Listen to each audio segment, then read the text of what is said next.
આગળ વાત સુરતની કરીએ તો સુરતના બારડોલીમાં પાક નુકસાનીના દ્રશ્યો સામે આવ્યા। કૃષિ મંત્રી જીતુ વાઘાણીએ પણ તેની મુલાકાત લીધી છે। મહત્વનું છે કે જીતુ વાઘાણીએ મુલાકાત લીધા બાદ આ પાક સર્વે જે ખેડૂતોને નુકસાન થયું છે તે નુકસાનના કારણે થઈને તે લોકોને જલ્દી સર્વે કરવામાં આવે તેના માટે થઈને વાત કરી છે। બારડોલીમાં પાક નુકસાની કૃષિ મંત્રી જીતુ વાઘાણીએ મુલાકાત કરી અસરગ્રસ્ત ખેડૂતો સાથે ચર્ચા વિચારણા કરી હતી। કમોસમી વરસાદથી ડાંગરના પાકને મોટું નુકસાન થયું છે અને જેને સહાય કરવાની વાઘાણીએ હૈયાધારણા પણ આપી છે।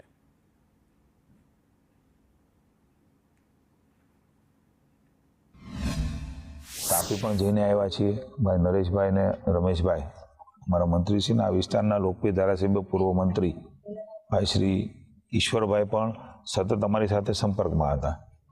સરથાણા ગામના ખેડૂતોને ખેતમજૂરોને મળ્યા છે, સ્થિતિનું અવલોકન કર્યું છે। રાત્રિ હોવાથી અમે ખેતરમાં નથી જઈ શક્યા, પણ અમે સમજીએ છીએ અહીંયા આપ ડાંગર પણ જોઈ રહ્યા છો।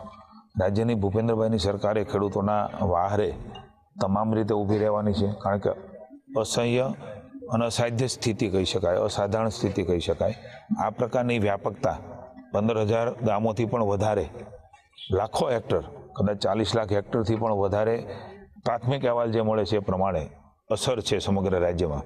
કદાચ ક્યારેય ન થયો હોય એ પ્રકારનું માવઠું છે ને માવઠામાં જે ફરી વખત ખેડૂત બેઠો થાય એના માટે રાજ્યની સરકાર તમામ પ્રયાસો કરીને ક્યારેય ન થયો હોય એ પ્રકારની સંવેદનાથી ભૂપેન્દ્રભાઈની ભારતીય જનતા પાર્ટીની સરકાર એ ખેડૂતોને વહારે આવવા માટે તમામ પ્રયાસો કરીને ખૂબ ઝડપથી એમને મદદ કરશે। મારું પોતે 40 વીઘા ડાંગર હતું।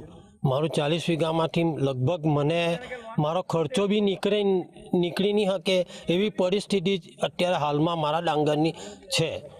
મારા ગામમાં લગભગ 100 હેક્ટરની ઉપર જેટલું ડાંગર છે। અમારા ત્યાં લગભગ બધા ખેડૂતોને 70-80% નુકસાની થયેલું છે ને સારું વળતર મળે ખેડૂતોને ને ખેડૂતો વહેલા ઊભા થાય એવું અમે અપેક્ષા રાખીએ છીએ। ઓછામાં ઓછો ખેડૂતોને ખર્ચો વીંગે 15,000 થી 18,000નો ખર્ચો મેક્સિમમ અમને આવે છે। તો અમારી સરકારને વિનંતી છે કે જેટલી અમને પૂરતી સહાય મળે એટલી સહાય અમને આપે।